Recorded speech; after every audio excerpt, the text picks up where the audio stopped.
చైనాలో కొత్త వైరస్ కలకలం సృష్టిస్తున్న వేళ ఆ వైరస్ భారత్కు పాకింది. మన దేశంలో 3 కేసులు నమోదయ్యాయి. హ్యూమన్ మెటాన్యూమో వైరస్గా పిలువబడే ఈ వైరస్ ప్రస్తుతం మన దేశంలోనూ కలకలం రేపుతుంది.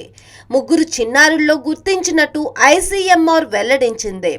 కర్ణాటకలో 2, గుజరాత్లో 1 కేసు వెలుగు చూసినట్టు తెలిపింది.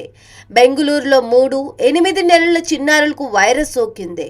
3 నెలల చిన్నారి ఆసుపత్రి నుంచి డిశ్చార్జ్ కాగా 8 నెలల చిన్నారి ఆసుపత్రిలో కోలుకుంటుంది.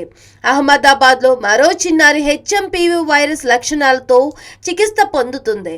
వైరస్ వెలుగు చూసిన దేశాల్లో వీరి కుటుంబాలు ఎలాంటి ప్రయాణాలు చేయలేదు. దేశవ్యాప్తంగా శ్వాసకోశ వ్యాధుల విషయంలో ఐసీఎంఆర్ సాధారణ పర్యవేక్షణలో భాగంగా ఈ 2 కేసులు వెలుగు చూశాయని కేంద్రం వెల్లడించింది. భారత్తో సహా ప్రపంచ వ్యాప్తంగా పలు దేశాల్లో ఈ వైరస్ వ్యాప్తిలో ఉందని, దానికి సంబంధించిన కేసులు నమోదయ్యాయని తెలిపింది. అయితే చైనాలో కనిపించిన రకం ఇది ఒకటేనా కాదా తెలియాల్సి ఉంది.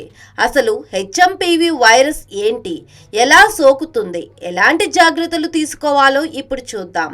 హెచ్ఎంపీవీ ఇతర శ్వాసకోశ వైరస్ల మాదిరిగానే వ్యాపిస్తుంది. ముఖ్యంగా దగ్గినా, తుమ్మినా వాటి తుంపర్ల కారణంగా ఒకరి నుంచి మరొకరికి వ్యాపిస్తుంది. షేక్ హ్యాండ్ లేదా తాకడం వంటివి చేయకపోవడం మంచిది.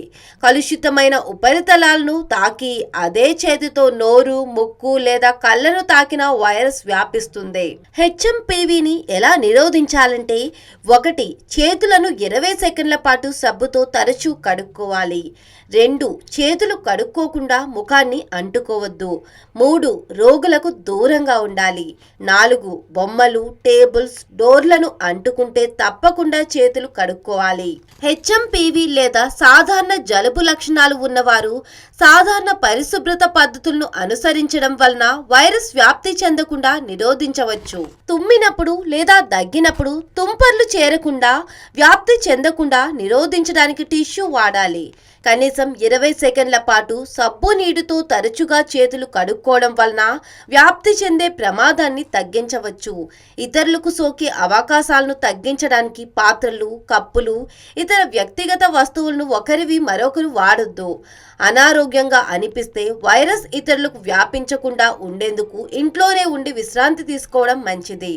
ప్రస్తుతానికి హెచ్ఎంపీవీకి నిర్దిష్ట యాంటీవైరల్ చికిత్స, వ్యాక్సిన్ లేదు.